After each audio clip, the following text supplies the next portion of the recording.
जैसे कुत्तों की तरह खा रही है। तभी तो ये हिंदुस्तानी हमारे आगे पीछे दू मिलाते हैं। पर इन कुत्तों को कैसे हड़काया जाता है ये मुझे अच्छी तरह आता है। हमारे यहाँ राक्षस भी अतिथि बनकर आए तो उसे भगवान माना जाता है, पर यदि वो भगवान हमारी माँ का अपमान करते तो उसे राक्षस मान लिया जाता है।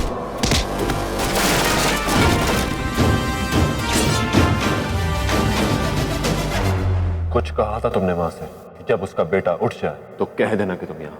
लो, आ गया बेटा।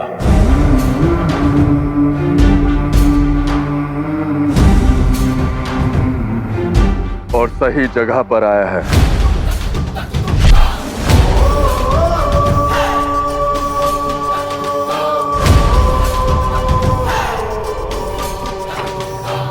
मित्र दोबारा मिला है, सत्कार अच्छे से करना पुरु।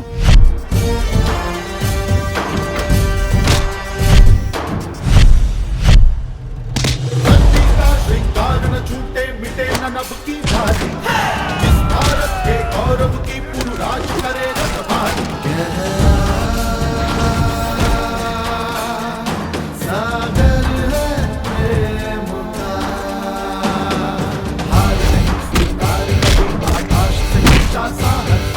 मान है ये सम्मान है ये है स्वाभिमान का पारस।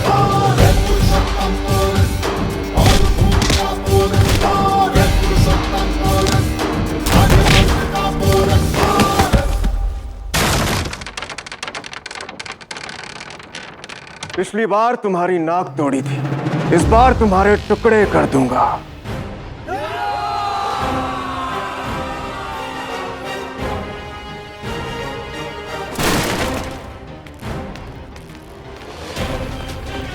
भागो दस्यु, कहां तक भागोगे? आज तुम्हारे सामने कोई मार्ग नहीं छोड़ूंगा।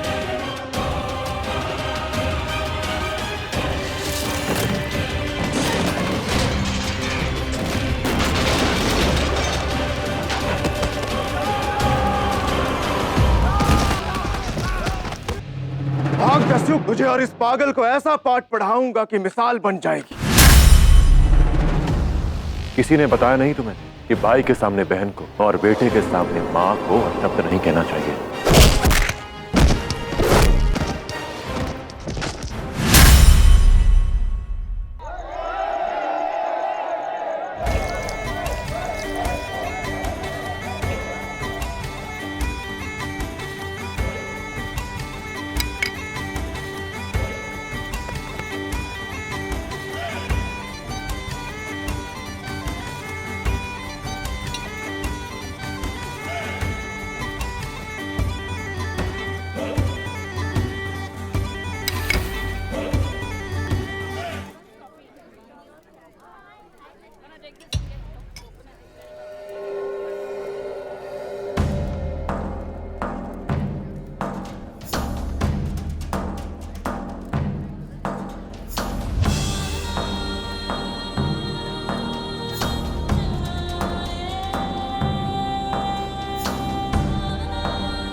बस इतनी सी शराब, इतना वजन निशाने के लिए काफी नहीं, अलेक्जेंडर।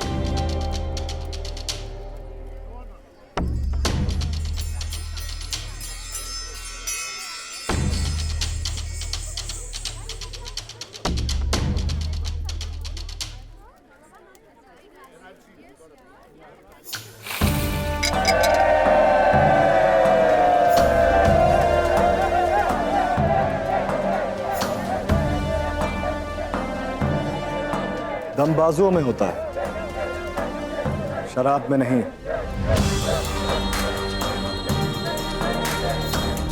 मेरे अजीजों, मेरे दोस्तों और मैसेडोनिया के बहादुरों,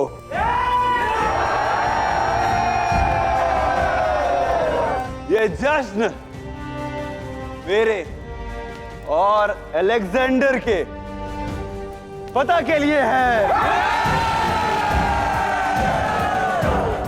मगर हर फतेह एक नई ललकार को सामने लेकर आती है। खबर है कि थेब्स और एथेंस ने मिलकर मैसेडोनिया के खिलाफ जंग का ऐलान किया है। बहुत सी जंग लड़ी है मैंने, और ये जंग भी लड़ सकता हूं, मगर मैं चाहता हूं कि मैसेडोनिया का आने वाला कल मैसेडोनिया की आज की हिफाजत करे। मेरी ख्वाहिश है कि मेरा बेटा अलेक्जेंडर मेरे साथ हो, हम साथ लड़े और साथ में जीते। अलेक्जेंडर! मगर एक सिपाही की फतेह के लिए उसकी दोनों बाजुओं का जोर चाहिए। अब मेरी दोनों बाजुएं मेरा सहारा बनेंगी। पहली अलेक्जेंडर और दूसरी अरीडियस, फिलीना का बेटा।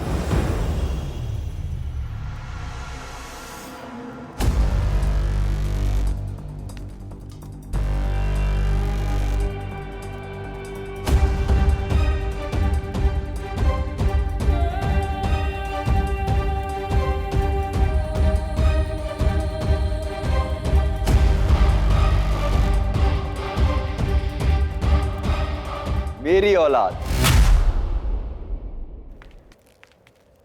प्राची, तुम ठीक तो हो ना? हाँ भाई। और तुम अब ऐसा क्या किया है तुमने जो पूरी पौरव सेना में ढूंढ रही है?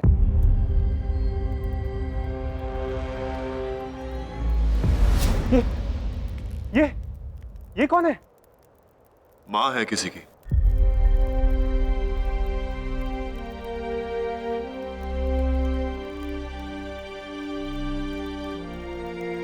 अब हमारे साथ रहेंगी।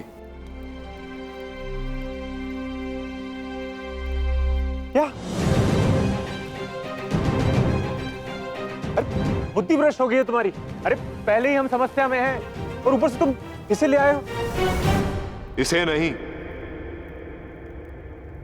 इन्हें। कहा ना मां है किसी की, और मैं किसी मां को अकेला नहीं छोड़ सकता। अरे पर और रही बात संकट की, तो उसका हल मैं निकाल लूंगा। तुम निश्चिंत रहो। क्या कहा तुमने? सारा पौरव राष्ट्र हमारे प्राणों के पीछे पड़ा हुआ है, तुम कह रहे हो कि हम निश्चिंत रहे? वर्षों से दस्युओं को ढूंढ रहे हैं वो, और आज उन्हें यह ज्ञात हो चुका है कि दस्यु उन्हीं की नगरी में है, और इस बात की जानकारी भी रखते हैं वो। अमात्य शिवदत्त श्री,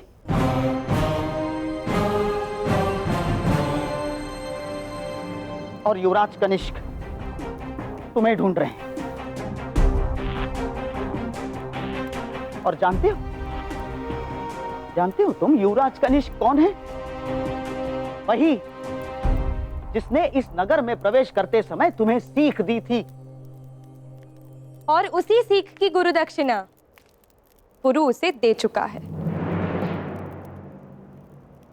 हाँ, इसने उसे इतना मारा, उस आधे पारसी को इसने बहुत मारा, दौड़ा कर मारा। क्या? तुमने युवराज कनिष्क पर हाथ उठाया? हाँ। जैसा देवता वैसी पूजा। हाथ जोड़ने के पात्र नहीं था, तो हाथ उठा लिया।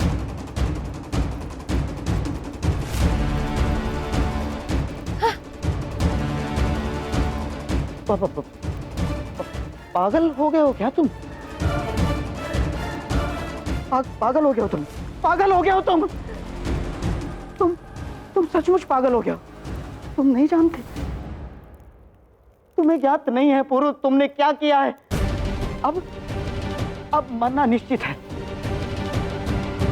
अब मरना एकदम निश्चित है।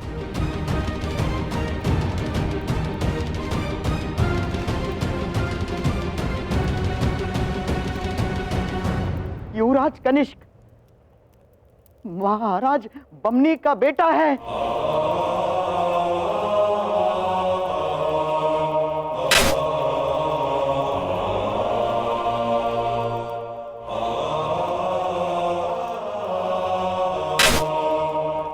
बमनी,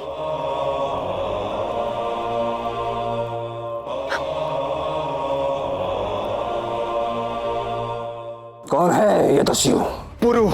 हमें ये पुरु चाहिए जिसने हमारे पुत्र का रक्त बहाया है।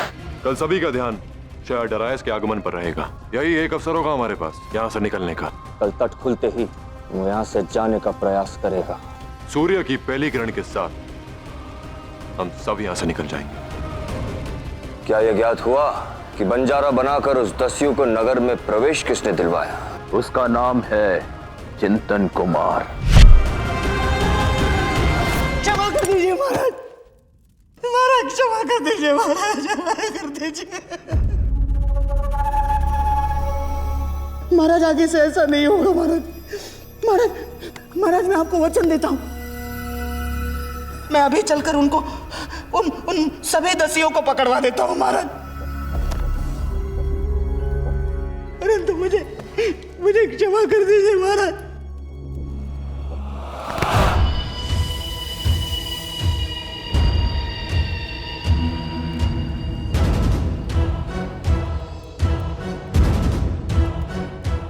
मत भूलो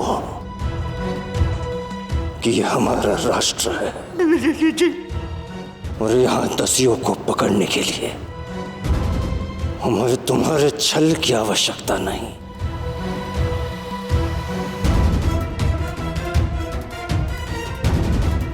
हमारा बल ही पर्याप्त है।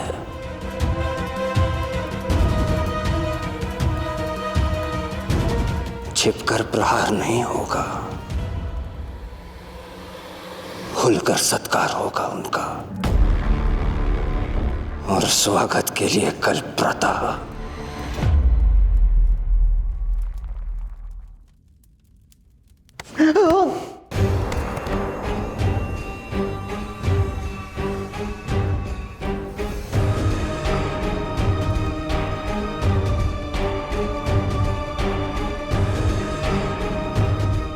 हमारी ओर से उन्हें एक भेंट भी मिलेगी।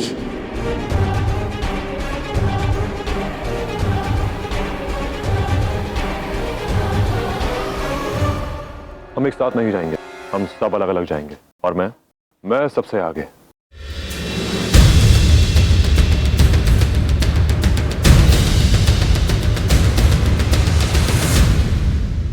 पौरव राज्य में स्वागत है। नौका तट पर मिलते हैं। महाराज बमनी, आपकी चुनौती स्वीकार है।